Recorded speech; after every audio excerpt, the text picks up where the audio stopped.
हुकूमत का बने? देखिए मैं आपको बात बताऊं, ये आज का नहीं, बहुत अरसे का एक सिलसिला चला कि दवाइयों का ऑर्डर जो है वो जुलाई में दिया जाता था और 4 महीने की डिले से कभी सितंबर में, अक्टूबर में, नवंबर में, जो इस साल की जैसे अगर मैंने दवाई लेनी थी तो बजाय ये कि वो जुलाई में मेरे पास सप्लाई आती, वो सप्लाई जाके सितंबर अक्टूबर में आती थी। और ये जानबूझ के सबकी मिली भगत थी। वजह इसलिए मिली भगत थी कि हर अस्पताल को जो हम बजट का देते हैं दवाइयों का, उसका 15% बजट जो है वो होता है लोकल परचेज के लिए, और उसमें कोई तकरीबन हमने 10 से 15% रखा होता है इमरजेंसी परचेज के लिए। जानबूझ के दवाइयों की जो मेन सप्लाई है उसको डिले इसलिए किया जाता था कि लोकल परचेज के पैसे इस्तेमाल किए जाएं। और वो आप बिल्कुल सही, आपने उसकी बिल्कुल सही निशानदेही की इसके ऊपर। इस वक्त फेडरल गवर्नमेंट की ऑडिटिंग अथॉरिटी इस वक्त लाहौर के सारे अस्पतालों को ऑडिट कर रही है, उसके बाद वो पिंडी आ रही है।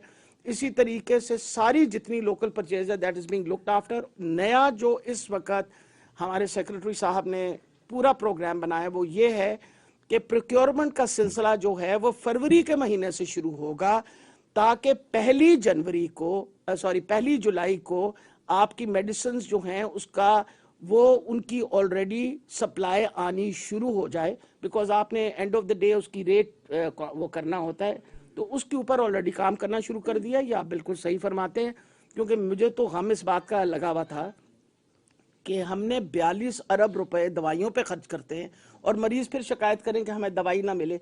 इसमें जो आप सही कह रहे हैं कि भाई बिलफ्रिज होती थी वो सब कुछ, हम पकड़ते हैं लोगों को, फिर पकड़ के आपको पता है कि आप इमेजिन नहीं कर सकते कि कितने लोगों के खिलाफ FIR, कितने लोगों को हमने पकड़ा है और ये सब कुछ कर रहे हैं।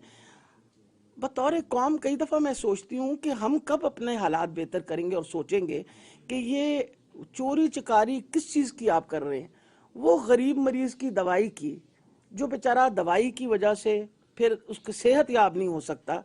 तो ये तो बहुत बड़ी जाती होती है, लेकिन उस पर पूरा काम हो रहा है। जिस तरह आपने फरमाया है, अगले साल से ये मसला बिल्कुल ख़त्म। और जहाँ तक ऑडिट का ताल्लुक है, हम लोगों ने खुद फेडरल गवर्नमेंट को कह के उनकी ऑडिट टीम बुलाई हुई है।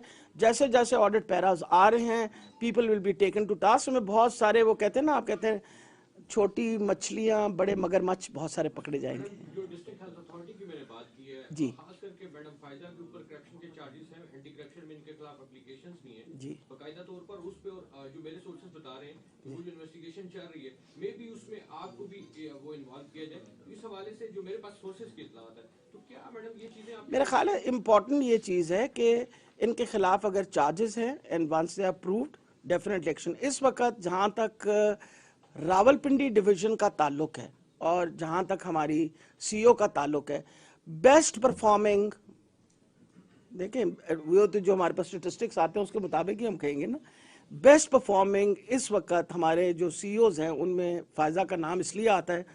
आपकी वैक्सीनेशन 99% हो रही है, आपकी EPI प्रोग्राम 99% चल रहा है, आपका ये जो पोलियो वैक्सीनेशन 99% चल रही है।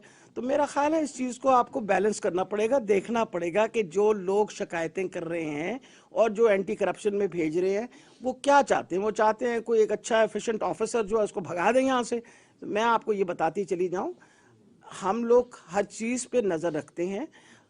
परफॉर्मेंस आपके सामने मैं बोल रही होती हूँ ना, और ये थोड़ी है को फायजा के बहुत अच्छे ताल्लुकात हैं वहाँ NCOC के साथ, इसलिए वो उसके नंबर जो हैं वो ज़्यादा बताते हैं। वो आपको पता है दे वेरी पर्टिकुलर। और इस वक्त पिंडी डिवीज़न जो है वो सबसे ऊपर है, सबसे ज़्यादा उसने काम किया है। जी, इसके अलावा अगर कोई सवाल नहीं है तो इजाज़त दीजिए। जी जी बेटा, वो तो जिस आप मेरी बात नहीं समझे, वो ये सारा कुछ जो आ रहा है UT का, दिस इज ऑल टेम्पररी। आपने एप्लीकेशन होगी अभी हम लोगों ने एडवर्टाइज कर दिया है, people are applying for it. आपको पता है मैं तो मुसलसल खुद बैठती हूँ उन चीज़ों के ऊपर। अभी पिछले दिनों हमने ये जो क्या कहते हैं PIC जो है उसके RIC सबके हम लोग खुद लगाते हैं। इसी तरीके से जो मेडिकल सुपरिटेंडेंट्स हैं उन सारों की भी एप्लीकेशंस जो हैं हमने इनवाइट कर ली हैं, जहाँ जहाँ परमानेंट MS नहीं लगा हुआ। जब तक परमानेंट एमएस कोई नहीं आता तब तक आप किसी को चार्ज दे देते हैं. इसकी ऑलरेडी एडवर्टाइजमेंट जा चुकी है. ठीक है. तीनों हॉस्पिटल्स में जो है एमआरआई कहाँ पर है? होली फैमिली के अंदर, होली फैमिली में हमारा है. मशीन खराब है मैडम. अच्छा, इसके ऊपर भी एक डिसीजन ले लिया गया है जी. मैं आपको बताने लगी हूँ. प्राइमरी हेल्थ केयर के अंदर एक हमारा बड़ा कामयाब वो गया है प्रोग्राम. हमने सीटी स्कैन्स और एमआरआई को आउटसोर्स कर दिया. ना सीटी स्कैन खराब हो रहा, ना एमआरआई खराब हो रहा है. तो जो गरीब नहीं करवा सकता, एक सेकेंड, नहीं, गरीब मरीज, मैं एक सेकेंड, अगर आप इजाजत देना, हर चीज की सोल्यूशन है. हमने आपको कार्ड दे दिया. एक सेकेंड, नहीं भाई साहब, सॉरी, देखें, कार्ड मिल गया. एमआरआई और सीटी स्कैन अगर आउटसोर्स है, it is an indoor investigation. मरीज अपने कार्ड के थ्रू पे करेगा. और अब हमने कल चीफ मिनिस्टर साहब से डिसीजन ली है कि हम अपने जितने नए अस्पताल डेवलप कर रहे हैं इसके वो आउटसोर्स करेंगे. ना मशीन खराब होगी, ना एमआरआई खराब होगी, और हर बंदा अपने पैसे जो है कार्ड के थ्रू पे कर देगा. They will not be a problem. बता दीजिए कि ये जो कार्ड है, इसमें जो पैसे होंगे जी, जितनी अमाउंट है, ये खैरात की होगी या कि आवाम के टैक्सों का होगी? खैरात की क्यों होगी? खैरात की क्यों होगी? ना ना, बिल्कुल नहीं. आवाम की टैक्सेस के पैसे हैं. क्या हो गया आपको? इम्पोर्टेंट चीज है कि वैसे तो अगर पाकिस्तान में लोग 400 अरब रुपए की खैरात देना शुरू कर दें तो हालात वैसे ही अच्छे हो जाएंगे. जो ले गए हैं वो 400 अरब वो अगर वापस कर दें तब भी बड़े अच्छे हो जाएंगे. जी, देखें बेटा, हमारी नहीं मैडम, क्या वजह आमर कैनी साहब के खिलाफ इंक्वायरी क्यों रोकी है? लगता है सुना बड़ा दबाव डाला है उन्होंने चेयरमैन ने. बेटा, मैं एक बात बताऊं, हमने न कभी किसी की इंक्वायरी रोकी है, न किसी को कभी इंक्वायरी से मना किया, और न किसी को इंक्वायरी से बालातर समझा है.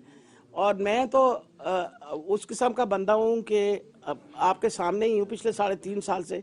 मैं तो किसी को ना बख्शती हूं ना छोड़ती हूं. अगर मेरे हाथ कोई चढ़ जाए कि जिसने कोई गलत काम किया हो तो हम उसको बिल्कुल छोड़ते नहीं है. मैंने तो बड़ी अपील की उनको, मैंने तो बड़ी, देखे ना, मैंने तो उनको अपील नहीं. आपने आखिर में यही खबर चलानी है कि मैंने डॉक्टर यास्मीन ने अपील कर दी कि जी हाँ, जो असल खबर है वो आप छोड़ देंगे. मसला ये है कि देखिए, एक बात सुनिए, वो कहते हैं वो बहुत बड़े लीडर हैं. लीडरों को यहाँ रहना चाहिए पाकिस्तान के अंदर, और लीडरों को आके यहाँ पाकिस्तान के अंदर अगर आपको उसने कोर्ट ने सजा दी हुई है तो सजा भी भुगतिए. अगर आपने कोई बात करनी है तो पाकिस्तान में रह के बात करें, और अल्लाह ताला उनको सेहत और ज़िंदगी दे. माशाल्लाह सेहतमंद हैं आजकल, तो बहुत अच्छा टाइम है कि वापस तशरीफ़ ले आएँ और तशरीफ़ ला के. जी,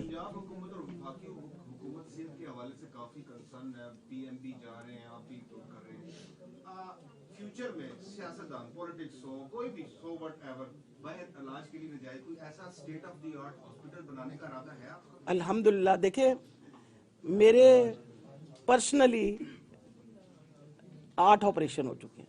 मैंने आज तक जिंदगी में पाकिस्तान से बाहर कोई ऑपरेशन नहीं करवाया. सब पाकिस्तान में हुए, सब हमारे अपने डॉक्टरों ने किए, सब काबिल लोग हैं. बात नहीं, अब देखे ना, अगर कोई अपने पैसों पे जाना चाहता तो 100 दफा जाए. हमारी तरफ से रुकावट नहीं, हमारी तरफ से मुकम्मल रुकावट है. हम तो देखे ना, जहां तक ताल्लुक है, PKLI के ऊपर बहुत ज्यादा तनकीद हुई कि पता नहीं हमने PKLI को क्या कर दिया. इन्होंने उसका बेड़ा गर्क किस तरह किया कि आपने बगैर एक्नेक अप्रूवल, बगैर किसी के एक NGO को दे दिया. आज अल्हम्दुलिल्लाह हमने PKLI को खड़ा करके इस महीने तक 129 लिवर ट्रांसप्लांट हो गए हैं पिछले 9 महीने में. बच्चों का लिवर ट्रांसप्लांट वहां शुरू हो चुका है. 250 किडनी ट्रांसप्लांट हो गए हैं. बोन मैरो ट्रांसप्लांट का काम वहां शुरू होने लगा है. तो इंशाल्लाह हम तो कहते हैं ये सब कौम का असासा है. इस सब को इंशाल्लाह खड़ा करके, चालू करके, और सबको ये सहूलत मिलेगी. बाकी देखे ना, कुछ लोग देखे ना, कुछ लोगों की बीमारियां जो है ना वो वलैती बीमारियां होती हैं, ये भी समझा करें ना. 119 का ले 120